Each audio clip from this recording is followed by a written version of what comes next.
The darkness grows in Dark Days The Casting Issue 1. DC's next mega event continues this week with The Casting, which continues the mysterious journey through the DC universe and the history of the Nth Metal. While Hawkman remembers his meeting with the otherworld's immortals like Ra's al Ghul and the Wizard of Shazam, Batman meets with Wonder Woman as he tries to enter the Great Forge of Hephaestus. He is told, however, that the gods don't live here anymore thanks to a coming war that will shake the cosmos.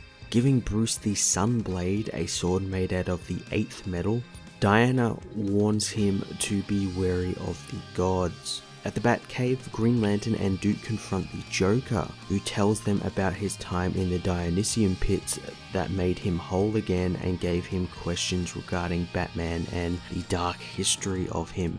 Freeing himself from the cell, he attacks Hal and Duke. Journeying deeper into the metal's history, Carter Hall discovers the dark forces at work and the war of the birds and bats that has been waging for a millennia.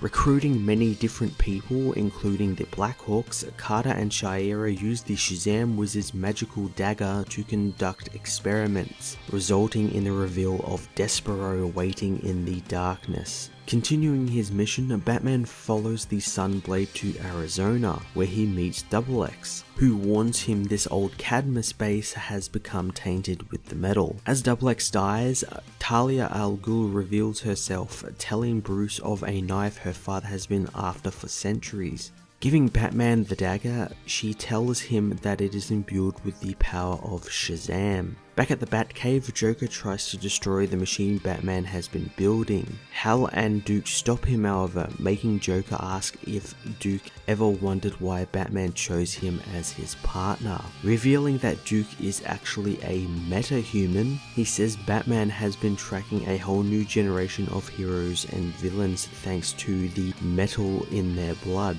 Calling Duke the Signal, Joker continues his destruction, only stopped by being captured by Hal, piloting one of the Batwings from inside the cave. Finishing up his final journal entry, Carter says that he still believes that there is hope and wonder out in the unknown, and activating a portal into the darkness, Carter enters into the unknown. As the Joker carries on his warning of a dark crisis, Duke's meta abilities activate as Batman arrives back. Furious, the Joker has escaped from his confines. Telling the others of his final invention, Batman says it was a way Gotham could always have a Batman if he wasn't around.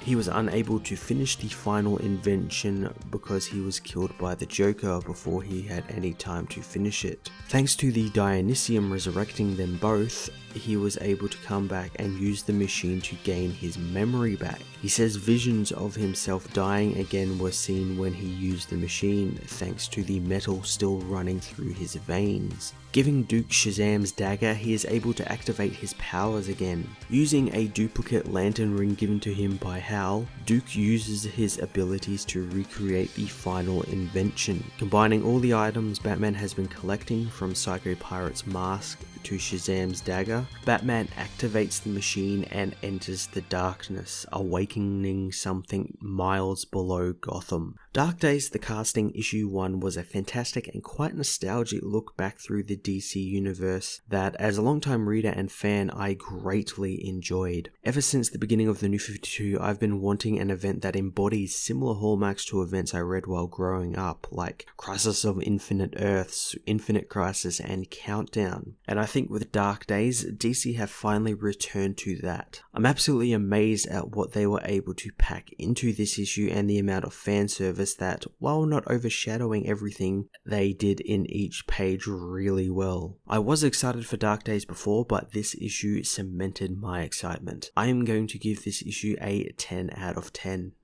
Well, I hope you enjoyed this review. I hope you'll check out my other reviews of comics out this week. You can also catch myself and Joel from Cape Joel in our weekly podcasts, Cape TV and the Comic Multiverse, over on his channel, the Weekly Pool Archive channel, and on SoundCloud. Links to them can be found in the description below. Also, you can follow me on Twitter and Facebook, and if you're feeling a touch generous, I have a cyber tip jar set up. Just follow the links below, and until next time, I am Matt of the Fortress of Solitude, and I will see you in another video.